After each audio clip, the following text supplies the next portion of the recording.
eu não aguento mais, tenho SOP, olha esse espelho, olha meu cabelo, olha essas acnes, oh, e agora?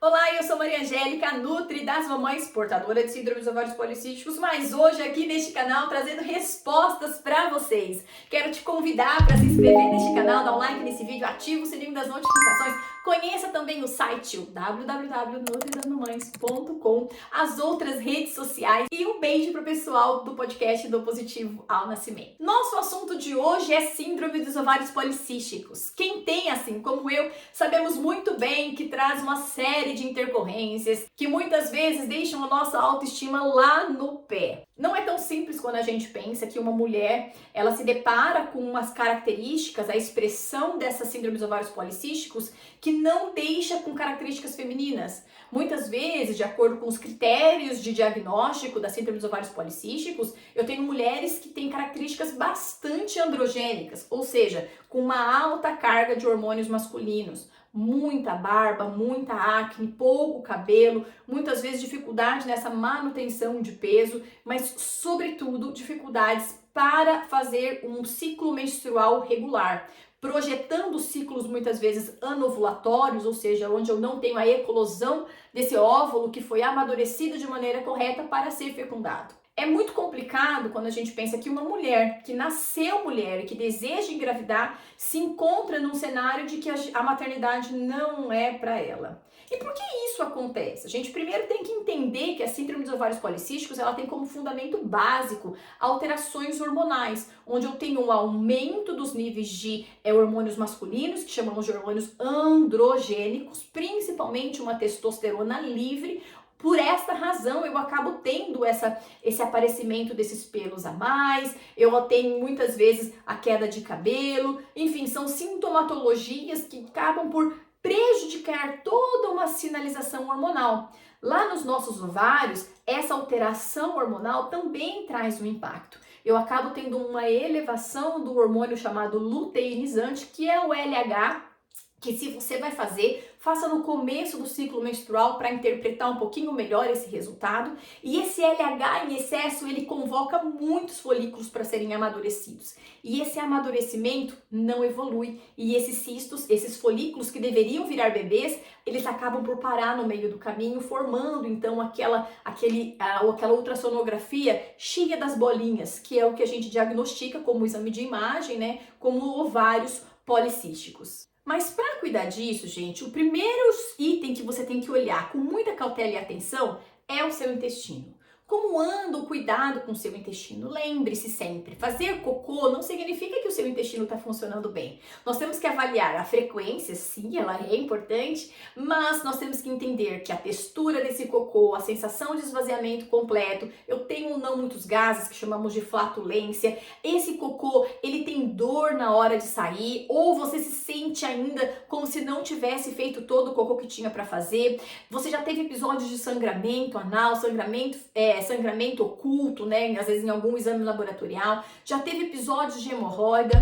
Todas essas são sinalizações de que todo o teu processo absortivo, a tua entrada de toxinas no seu corpo pode estar a mais do que deveria. E uma vez que eu tenho isso associado com as alterações na imunidade que acontece por um intestino que não é muito bom, eu automaticamente potencializo a síndrome dos ovários policísticos a vir com mais intensidade. No mesmo momento, eu tenho que pensar nessas toxinas ambientais que você tem entrado em contato. Então, muitas vezes o ambiente, né, você respira um ar, você toma uma água que você não consegue controlar. Mas o tipo de ambiente, o tipo de vasilhas que você usa na sua casa, o tipo de desodorante, o tipo de panelas que você consome, que você prepara o seu alimento, tudo isso, o tipo de alimentos, que a gente já vai falar sobre isso, tudo isso traz um impacto para essa elevação de toxinas, que aqui nós chamamos de xenobióticos. Todas as vezes que eu tenho muita toxina, ou seja, muito xenobiótico, eu tenho uma interferência hormonal. Principalmente, tome nota, em um outro hormônio chamado SHBG, que são as proteínas ligadoras de hormônios sexuais.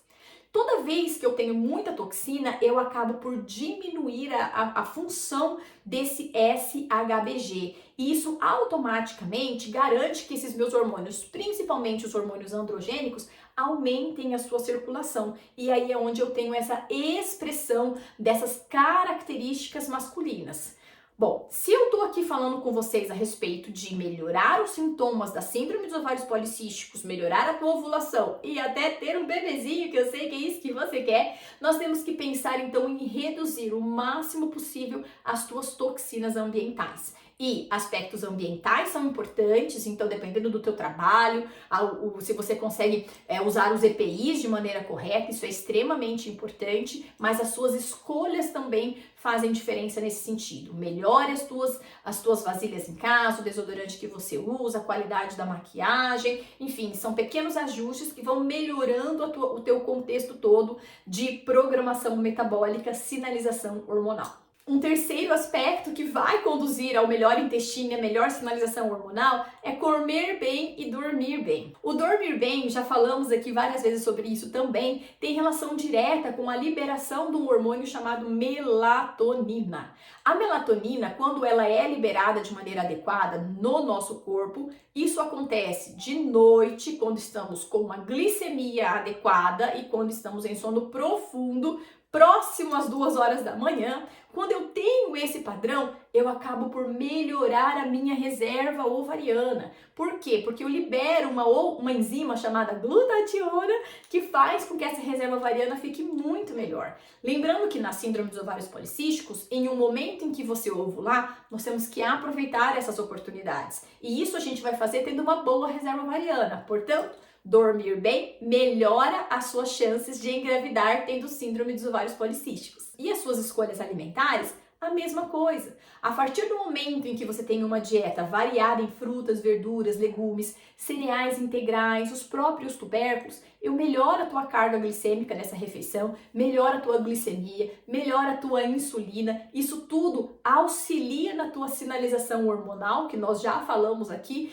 mas também melhora o teu funcionamento intestinal, essas aberturas que trariam então a passagem do intestino de toxinas do cocô para a tua circulação, elas são fechadas e a gente melhora todo o teu processo imunológico e também a sua sinalização hormonal por conta dessa menor carga tóxica que vai estar presente. Ao mesmo tempo, a presença desses vegetais, dessas frutas, verduras, legumes, fornece todos os nutrientes que vão garantir não apenas a melhora da tua ovulação, mas uma melhor qualidade desse endométrio, fornecendo os nutrientes indispensáveis para que esse bebezinho também tenha um ambiente adequado para que ele se desenvolva do começo ao final da gestação. E automaticamente o fato de você reduzir a sua carga tóxica, melhorar o seu consumo de frutas, verduras, legumes, cereais integrais, tubérculos, eu automaticamente vou colocar você num contexto de melhora do seu peso, que é o último item dessa lista. A atividade física é minha aliada importantíssima, pelo menos 4, 5 vezes por semana, no mínimo 50 minutos. Quem tem SOP tem que fazer atividade física, mas sobretudo, o fato de eu melhorar essa questão do ganho de peso, melhorar o teu peso, colocar você dentro de um IMC mais adequado, isso potencializa e muito a sua fertilidade. Até porque o peso, aquela gordurinha abdominal bolinha que a gente sabe que aparece naquela pochetinha da síndrome dos ovários policísticos, isso nos coloca dentro de um contexto de uma inflamação crônica. É como se a gente vivesse num processo de doença e isso depleta nutrientes, ou seja, isso usa nutrientes, isso deixa a nossa imunidade comprometida e isso acaba por prejudicar ainda mais a nossa reserva ovariana. Então, melhore o seu intestino, reduza as toxinas ambientais, coma bem, durma bem e garanta que você esteja fazendo tudo o que for necessário para controlar o seu peso. É sucesso na certa. Pode comprar um enxoval que esse bebê vem!